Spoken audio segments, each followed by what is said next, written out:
محمدا ما هو أهله جزا الله عنا محمدا ما هو أهله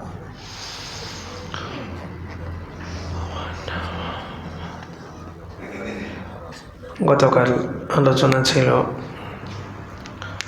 হত্যা এটা সবচেয়ে বড় অপরাধ, যে অপরাধটা কেউ সংগঠিত করলে তার জন্য পৃথিবীর আর কোনো পাপ ক্রাইম করা কোনো বিষয়ই না। আমাদের দেশের অবস্থান হইল চোরকে শাস্তি দেওয়ার জন্য জেল, তো চোর জেলে ঢুকে ডাকাত হয়ে বেরোয়, ডাকাতকে শাস্তি দেওয়ার জন্য জেল, ডাকাত জেলে ঢুকে কিলার হয়ে বের হয়। এটা আল্লাহ তাআলাই করেন। কেন করেন? আল্লাহ একটা জিনিস দিছেন, আল্লাহর দেওয়া জিনিস সবচেয়ে উত্তম। তো বান্দা যখন মনে করে যে আল্লাহ যেটা দিছেন, আল্লাহ তো 1400 বছর আগে দিছেন, ওটা কি এখন খাপ খাবে নাকি? তো এই জন্য বান্দা মনে করে যে একটু আপডেট হওয়া দরকার। তো বান্দা আল্লাহ যেটা দিছেন শান্তির জন্য, ওইটাকে বাদ দিয়া নিজে শান্তি প্রতিষ্ঠা করতে চাইছে। তো এটা কেমন যেন আল্লাহর সাথে চ্যালেঞ্জ করছে।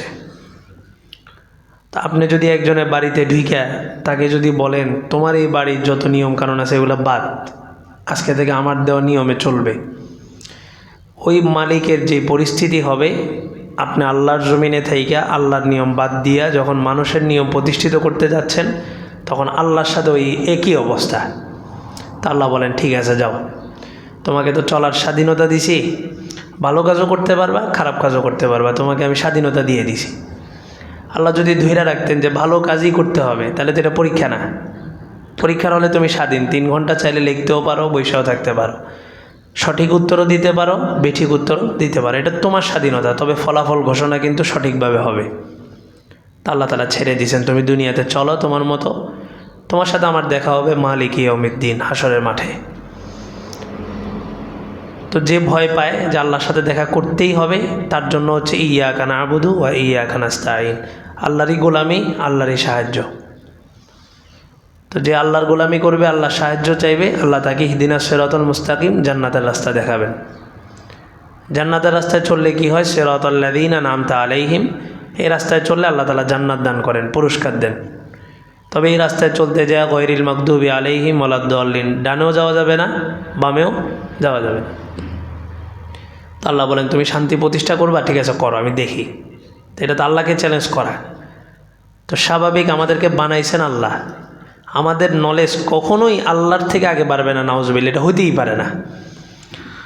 আমি একটা কম্পিউটার যদি বানাই, কম্পিউটারের নলেজ তো আর আমার থেকে বাড়বে না।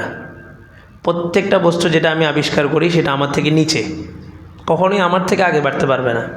রোবট মানুষ বানাইছে, তো রোবট মানুষকে ছাড়াই আগে যেতে পারবে না।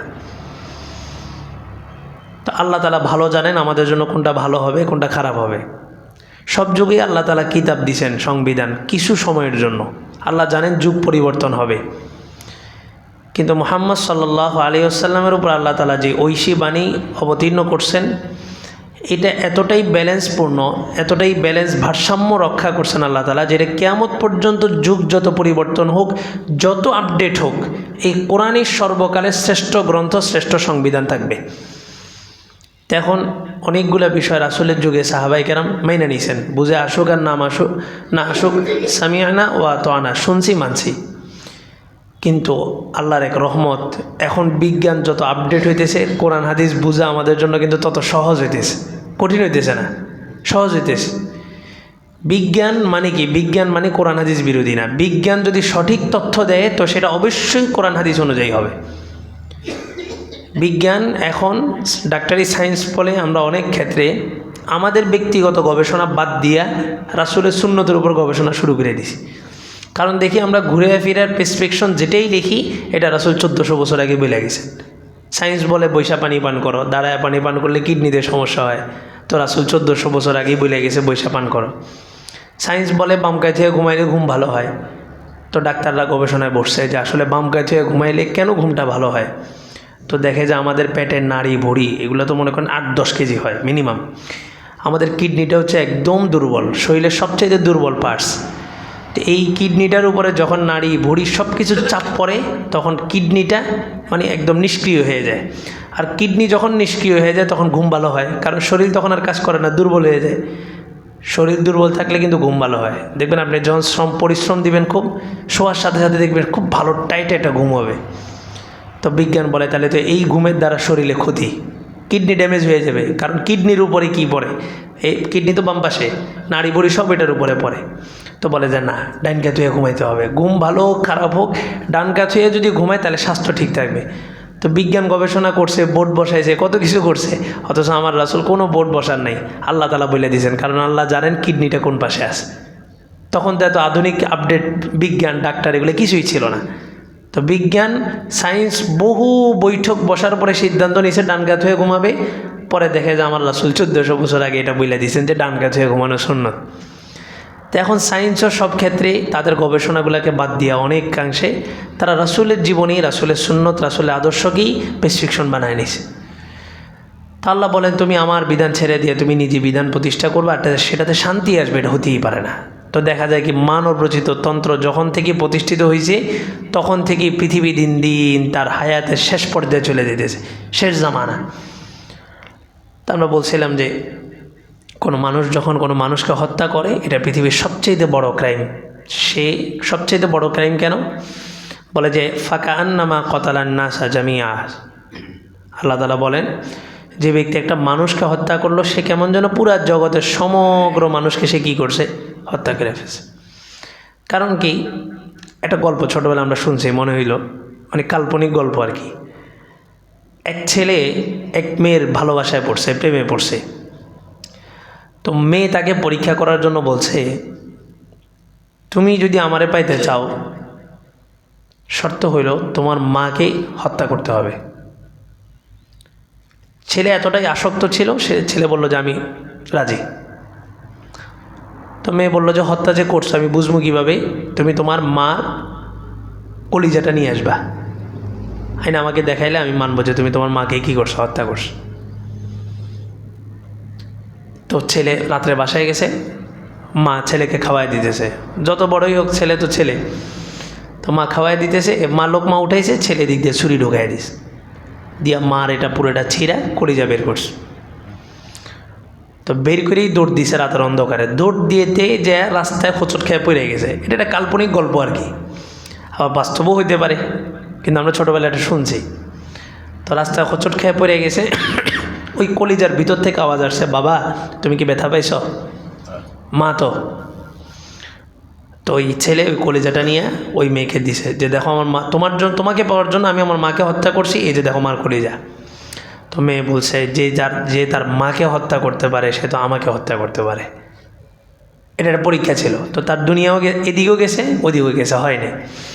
তো বলা উদ্দেশ্য যে ক্রাইম, এই মানে মার্ডার, এটা এমন একটা ক্রাইম, এটা যে করছে তার জন্য আর পৃথিবী পুরা, যে আমাকে মারতে আপনাকে মারতে পারছে সে পুরা পৃথিবীর সমস্ত মানুষকে সে মারতে পারবে, তার এই মনুষ্যত্ব শেষ।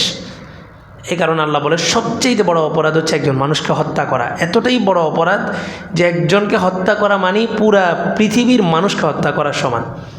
তাহলে আজকে হাদিকে মারাটা শুধুমাত্র একজন ব্যক্তি না, একজন ব্যবসায়ীকে মারছে উনি শুধু একজন ব্যবসায়ী না, একজন পথচারীকে হত্যা করছে সে শুধু একজন পথচারী না। তার ক্রাইমটাকে আপনি এইভাবে দেখলে এই ক্রাইম কোনোদিন বন্ধ হবে না। কিন্তু আপনি যদি ক্রাইমটাকে দেখেন যে ওই দিন গুলিটা হাদির মাথায় না, ওই দিন গুলিটা পুরো পৃথিবীর সমস্ত মানুষের মাথায় মারা হয়েছে, তাহলে আপনার আন্দোলনটা কেমন হবে, আপনার বিচার চাওয়াটা কেমন হবে? এই জন্য আল্লাহ বলছেন ফাঁকা আন্নামা কতালান নাসা জামিয়া। তবে সুসংবাদও আছে, আল্লাহ যেখানেই শাস্তির কথা বলছেন এটা আল্লাহ তাআলার আজীব এক অবস্থান। আমরা তো শুধু বলি শাস্তি। ওই দিন গেছি, ডিসি সাহেব ডাকছিলেন ওই যে ফুডের নিরাপদ খাদ্যের, তো একজন অফিসার আসছেন, উনি অনেক ডিপার্টমেন্টে কাজ করছেন। উনি বললেন যে আমাদের দায়িত্ব হচ্ছে না না না এটা করবা না, ওইটা করবা না, এটা করবা, মানে ইমামদেরকে বলতেছে আর কি, ইসলামিক ফাউন্ডেশনের সব ইমামরা ওখানে। তো বলে যে ইমামদের দায়িত্ব কি, শুধু না এই সুদ খাবে না, হারাম খাবে না, না না না। ওনার পরপরই আমি বললাম যে আমার তো বক্তব্য দিতে দিবেন। তো ওই স্যার অফিসার আবার চলে যাবে, ওনার কোর্টে কি একটা কাজ আছে। আমি বললাম যে আপনি আমার 5টা মিনিট সময় দেন, একটু অনুরোধ। ওনার বসাইছি, কারণ কথা যেটা উনি বলছেন, ওনাকে যদি আমি সঠিক মেসেজটা না দিই তাহলে উনি হয়তো কথাটা অন্য জায়গায় যেভাবে বলবেন। তো উনি কথার ফাঁকে ফাঁকে বারবার বলছে আপনারা মনে কষ্ট নিয়েন না, মনে কষ্ট নিয়েন না, মানে ফ্রিভাবে আলোচনা করছে। তা আমি বললাম যে আমিও কিছু কথা বলি, আপনি মনে কষ্ট নিয়েন না। ইমামদের কাছে তো শিখতে হবে, ইমামদেরকে যদি আমি সাজেশন দিই তাহলে এবার শিক্ষককে যখন ছাত্র বানায় ফেললাম তাহলে শিক্ষককে। তাই আমি বললাম যে আমাদের কাজ শুধু না না, আমাদের কাজ দুইটা, হ্যাঁ এবং না। তা'মুরুনা বিল মারুফ ওয়া তানহাউনা আনিল মুনকার। শুধু না, শুধু না, এটা আমাদের কাজ না। আমরা নিষেধ যেমন করব, সৎ কাজের আদেশও তেমন করব। আমাদের কাজ কিন্তু দুইটা। তো আমরা আল্লাহ তাআলার এটা সুন্দর একটা নিয়ম, আল্লাহ যেখানেই না বলছে সেখানে হার একটা বিধান দিয়ে দিয়েছেন, এবং যেখানেই বলছেন এটা করলে জাহান্নাম সেখানেই কিন্তু বলছেন যদি এটা করো তাহলে জান্নাত।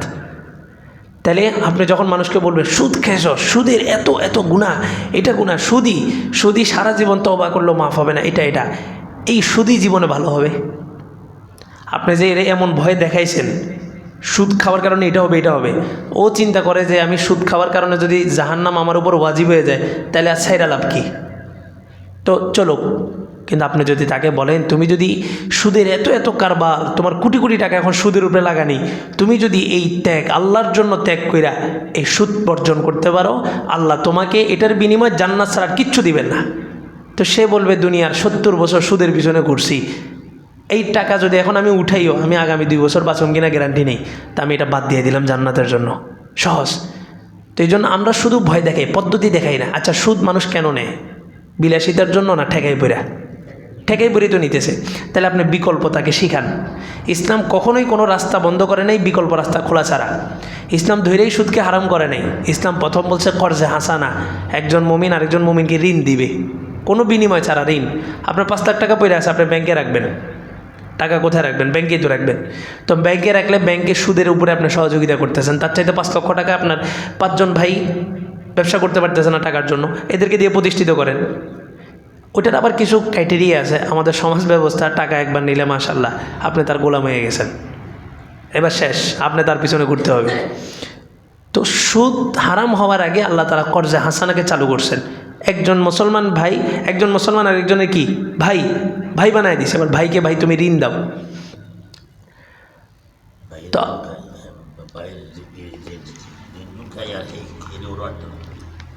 তো এখন আল্লাহ তাআলা যেখানেই জাহান্নামের কথা বলছেন সেখানেই একটা জান্নাতের অফার দিয়েছেন।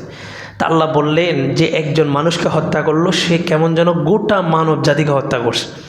কিন্তু এরপরের সেন্টেন্স যেটা আল্লাহ উচ্চারণ করছেন ওইটা আজীব, মানে এটা বলার মতো না, শুধু অর্থটা করেই শুনেন। আল্লাহ বলেন ওমান আহইয়াহা ফাকাআন্নামা আহইয়ান নাসা জামিআ। কেউ যদি একটা মানুষকে বাঁচার সহযোগিতা করে, একটা মানুষকে বিপদ থেকে উদ্ধার করে, একটা মানুষকে 1 গ্লাস পানি খাওয়ানোর মাধ্যমে যদি বাঁচায়, আল্লাহ তাআলা তার আমল নামায় আদম আলাইহিস সালাম থেকে নিয়ে কিয়ামত পর্যন্ত যত মানুষ আসছে, যত মানুষ আসবে, সমস্ত মানুষকে বাঁচাইলে যে সওয়াব, আল্লাহ তাকে ওই সওয়াব দান করবেন। তাইলে আপনি এটা যদি মনে করেন যে হাদিকে মারছে আমার সমস্যা কি, কিন্তু সুবর্ণ একটা সওয়াব, হাদির পক্ষ হয়ে যদি আমরা লড়তে পারি তা আল্লাহ সমগ্র বিশ্ববাসীকে বাঁচাইলে যে সওয়াব, ওই সওয়াবটা আল্লাহ আমাদেরকে দান করবেন। অবস্থানটা কি? মনে করেন পৃথিবীতে এখন একটা ভাইরাস ছড়ায় গেছে, এই ভাইরাস থেকে বাঁচার আর কোনো উপায় নেই। পুরা পৃথিবীর মানুষকে আপনি এই ভাইরাসটা থেকে বাঁচাইছেন, তাহলে আপনি কি পরিমাণ নোবেল পুরস্কার পাওয়ার কথা, পুরা বিশ্ববাসী আপনাকে নিয়ে তালি দিবে। হ্যাঁ, আপনি কত বড় একটা মহান কাজ করছেন, এটা বিশ্ববাসীর কাছে। কিন্তু আল্লাহ বলেন বিশ্ববাসী তোমার এটার মূল্যায়ন না করলেও তোমাকে আমি আখেরাতে এভাবেই পুরস্কৃত করব যদি তুমি দুনিয়াতে কোনো একটা মানুষ না, ওমান আহইয়াহা, আল্লাহ বলছেন আহইয়াহা, এটার ব্যাখ্যা আসছে শুধু মানুষ না, বিড়াল। বেশ্যার ঘটনা আপনারা শুনছেন, পতিতা আল্লাহ মাফ করছেন কেন? শুধুমাত্র একটা বিড়ালকে আশ্রয় দিয়েছে। শোনেন নাই গল্প? একটা বিড়ালকে শুধু আশ্রয় দিয়েছে, বৃষ্টির মধ্যে বৃষ্টি ছিল, আইনা শুকনা জায়গায় রাখছে, ওই পতিতাকে আল্লাহ তাআলা মাফ করে দিয়েছে। কেন? একটা বিড়ালকে কী করছে? শুধু আশ্রয়। পিপাসায় আপনার তাকে এই নিয়তে পানি পান করান যে এই পানিটা খাওয়ার পরে সে কী হবে? সুস্থ হবে। তো আপনি এই নিয়তে যদি পান করান তো একজন মানুষকে আপনি সহযোগিতা করছেন, সমগ্র বিশ্ববাসীকে সহযোগিতার সব আল্লাহ তাআলা দান করবেন। এটা হাদিস না, ডাইরেক্ট কোরআনে আল্লাহ তাআলা বলছেন। 6 নম্বর পারা 12 নম্বর পৃষ্ঠায়, ওমান আহইয়াহা ফাকান্নামা আহইয়ান নাসা জামিআ। ডাক্তারদের একটা কনফারেন্স হয়েছিল এই চুয়াডাঙ্গা, আরও আগে 16-17 সালে। তা আমার দিয়েছিল ওখানে আলোচনায়। আমাদের ওস্তাদরা আল্লাহ ওনাদেরকে এলেমে আমলে বরকত দান করুন, হায়াতেও বরকত দান করুন। আমি কিছু ওস্তাদ পাইছি যাদের ঋণ সারা জীবনে শোধ করা যাবে না। এই যে বুরহানুদ্দিন রাব্বানী সাহেব এখানে আসছিলেন, তকি উসমানী সাহেবের ছাত্র। আমরা তো মাদ্রাসায় পড়তেই থাকি, মাদ্রাসায় পড়ি। বাস্তবিক ফিল্ডে আমাদেরকে ওনারা সেট আপ করছেন, এই ওস্তাদরা হাত ধরে নিয়ে গেছেন। বড় একজন অফিসার নিয়ে বলে যে বয়ান করো, অফিসারের সামনে বসা বয়ান করো। কি বয়ান করবো, কাবাকাবি শুরু হয়ে গেছে। অফিসার বসা, ধরে নিয়ে গেছে ডাক্তারদের মজলিস, বিশাল মজলিস রেডি হলরুম। বলে যে 10 মিনিট তুমি আলোচনা করো, তারপর আমি আলোচনা করবো। এভাবে নিয়ে ওনারা আমাদেরকে ফিল্ডে সেট আপ করছেন এই ওস্তাদরা। তো ওই ডাক্তারদের মজলিস দিছেন। তো ডাক্তারদের ওই মজলিসে বলছিলাম, আপনারা আমাদেরকে খুব সম্মান করেন, আমরা কি মাস শেষে বেতন নিই না? ইমামরা বেতন নিতেছি না? তাহলে আমিও বেতন নিতেছি, আপনিও বেতন নিতেছেন, ব্যবধানটা কোথায়? তাই আমি বললাম যে ব্যবধানটা শুধুই মাত্র ইন্নামাল আমালু বিন্নিয়াত, নিয়তের কারণে ব্যবধান। আমি এটাকে সেবা হিসাবে গ্রহণ করছি, মানুষের সেবা। তো মানুষ আমাকে বেতন দিলেও আমাকে কি করতেছে? সম্মান করতেছে। এবং আমি নিয়ত করছি আখেরাত, তা আমি দুনিয়া কামাইলেও মানুষ আমাকে কি করতেছে? সম্মান করতেছে। অনুরূপভাবে আপনিও বেতন নিতেছেন, আপনি যদি শুধু মনের মধ্যে এটা রাখেন যেটা মানুষের সেবা। আমি একজন মানুষকে সুস্থ করলাম মানে পুরা পৃথিবীর সমস্ত মানুষকে সুস্থ করার সওয়াব অর্জন করলাম। একজন মানুষকে জীবিত করলাম মানে সমগ্র বিশ্ববাসীকে জীবিত করার সওয়াব অর্জন করলাম। তাহলে ওই ডাক্তারের দ্বারা কখনোই অনৈতিক কাজ হতে পারে না। এখন গেছে কয় যে এই 16টা টেস্ট করায় নিয়ে আসেন। তো 16টা টেস্ট করাইলে তো আমি নিজেই বুঝুন যে রোগ কোনটা। তাহলে আপনি ডাক্তার হওয়ার আমার লাভ হইল কি? আপনি ডাক্তারের রোগ নির্ণয় করতেই যদি আমার 16টা টেস্ট করান লাগে, তাহলে আপনি ডাক্তারের দরকারটা কি? তো এই ডাক্তারের ভিতরে যদি শুধু এতটুকু বসে যেটা সেবা, এবং আমি মানুষটাকে যদি সুস্থ করি, পুরা পৃথিবীবাসীকে সুস্থ করার। আর সহজ বিষয় এটা, বিবেক দ্বারাও চিন্তা করলে বোঝা যায়, বিভিন্ন কলামিস্টদের কলামেও আসছে, এবং ধর্ম এটা বলে। একটা কথা আছে না, সেবাই ধর্ম, অনেক জায়গায় লেখা থাকে সেবাই ধর্ম, মানে সেবা করাটাই ধর্ম। সেবা করাটা ধর্ম হবে তখন যখন আপনার নিয়ত বিশুদ্ধ থাকবে, যখন আপনি ইসলামের জন্য করবেন, মুসলিম হয়ে করবেন, তখন এটা ধর্ম। আর স্বাভাবিকভাবেই যে ভালো করে তার জন্য ভালো হয়। আপনি যখন একজনকে সুস্থ করবেন, একজনের বিপদে যখন আপনি পাশে দাঁড়াবেন, এটা একদম নিয়ম, যেমন কর্ম তেমন ফল। এই কথাটা বাস্তব। আপনার বিপদেও মানুষ আপনার পাশে দাঁড়াবে। আরবিতে বলে কামা তাদিনু তুদানু, যেমন কর্ম তেমন ফল। এই জন্য এই হত্যা এটা সবচেয়ে বড় ক্রাইম। এটা আপনি এইভাবে ধর্মীয় দৃষ্টিকোণ থেকে দেখার সুযোগ নেই যে ধর্ম বলছে এটা ক্রাইম না। আপনি চিন্তা করেন যে মানুষটা হত্যা করছে, এমন একটা মানুষ আপনার ফেনীতে আসছে, আপনি জানেন এমন একটা মানুষ আমাদের ফেনীতে রাস্তায় ঘুরতেছে, যে মানুষটা কি করছে? মানুষ মার্ডার করছে। আপনি রাস্তায় কিন্তু নিরাপদে হাঁটতে পারবেন না, ভয় লাগে। আচ্ছা, সংঘর্ষ হয়েছে 2 দলের, নিরপরাধ একজন পথচারী মারা গেছে না, এরকম ঘটনা ঘটতেছে না? তাহলে কোন সময় কি হয়ে যায়, কোন বুলেট কোন জায়গা থেকে এসে আপনার মাথায় বিঁধতে পারে? ঠিক এই জন্য এটা বন্ধ করার জন্য, হত্যা বন্ধ করার জন্য কোরআনের এই কেসাস ছাড়া অন্য কোনো বিধান নেই। অন্য কোনো কিছু দিয়া আপনি হত্যার বিধান বন্ধ করতে পারবেন না। সৌদি যেদিন থেকে মাথা কাটার বিধান বাদ দিয়া ওই ইঞ্জেকশন পুশ করতেছে, সেদিন থেকে সৌদির গভর্নমেন্টটা হালকা হয়ে গেছে। একজন মানুষকে নিয়ে হত্যা করবে, আরেকজন মানুষকে নিয়ে ইঞ্জেকশন পুশ করবে, হত্যা মার্ডার, যেটা যেমন করবে। কেউ কারোর চোখ উপড়ায় দিছে, তো তারও কি করা হবে? চোখ উপড়ায় ফেলা হবে। শুধু পার্থক্য কোথায়? একজন মানুষকে পুরো শরীর আঘাত ক্ষত বিক্ষত করতে তারপরে মারছে। তো ইমামে আজম আবু হানিফা বলে, এই যে তাকে যে কষ্ট দিয়ে মারছে, হত্যাকারীকে কষ্ট দিয়ে মারা হবে না, হত্যাকারীকে একটা কোপ দিয়ে গর্দান উড়িয়ে দেওয়া হবে। কিন্তু ইমাম শাফি রহমতুল্লাহ আলাইহি এই জায়গায় একদম শক্ত, বলে যে কোরআন যেভাবে বলছে ওভাবে বাস্তবায়ন করা হবে। ও তারে 30 দিন নির্যাতন করে তারপরে মারছে, তো এই হত্যাকারীকে 30 দিন নির্যাতন করে তারপরে হত্যা করা হবে। তাহলে আগামী প্রজন্ম এটা থেকে কী হবে? সতর্ক হবে। যে হত্যা করছে মার্ডার করছে, তাকে একদম ঢাকা শহরের বাইতুল মোকাররমের সামনে দাঁড়ায় তারপরে ফাঁসি দিতে হবে, পুরা জগৎবাসী এটা দেখবে। তাহলে যে কোনো মানুষ হত্যা করার আগে তার দিলটা কাঁপে উঠবে। এখন সমাজের বাস্তব চিত্র আপনি একটু চোখ বন্ধ করে গভীরভাবে লক্ষ্য করলে দেখবেন, এটাই বাস্তব চিত্র। যে মার্ডার করে একেই আগামীতে যারা ক্ষমতায় আসবে তারা নেতা হিসেবে নির্বাচন করে রাখে, এটা পারবো, এটা কি করতে পারবে, এটা পারবে। এই জন্য দেখেন না, ক্ষমতার পরিবর্তনের সাথে সাথে মার্ডার কেসের আসামি কি হয়ে গেছে? খালাস পেয়ে গেছে। কারণ যে মার্ডার করছে তার কাছে আর কোনো ক্রাইম নয়। সে একজন নেতাকে তার গদিতে বসানোর জন্য 70টা মার্ডার করতে পারবে। একরাম হত্যা হয়নি এখানে, ঘটনা এগুলো আপনারা জানেন না। এটা হচ্ছে রাজনৈতিক খেলা। ইসলাম বলে যে মার্ডার করছে তার বাঁচার অধিকার নাই, আর এই গণতন্ত্র বলে যেটা মার্ডার করছে এটাই তো আগামী দিনের আমাদের নেতা, এর কলিজা আছে। তো শামীম ওসমানের মতো খুনিরাও কি করছে, রাজত্ব করে গেছে। তো যতদিন পর্যন্ত ঐক্যবদ্ধভাবে, আপনি যদি চিন্তা করেন ঢাকাতে মারছে একজনকে, এটা তো আমার সাথে কি না, আগামীতে আপনিও হবেন, আপনিও সিরিয়ালে আছেন। ঐক্যবদ্ধভাবে এই হত্যার রাস্তাটাকে বন্ধ করতে হবে। আপনার সন্তানকে আপনার ঢাকায় পাঠাবেন না, পড়াশোনার জন্য পাঠাবেন না, তো তার জানেন নিরাপত্তা কোথায়? আপনি স্কুলে পাঠাইছেন, ওখানে জানেন নিরাপত্তা কোথায়? যতক্ষণ পর্যন্ত এই মার্ডার বন্ধ না হবে ততক্ষণ পর্যন্ত মানুষ স্বাধীনভাবে চলাচল করতে পারবে না।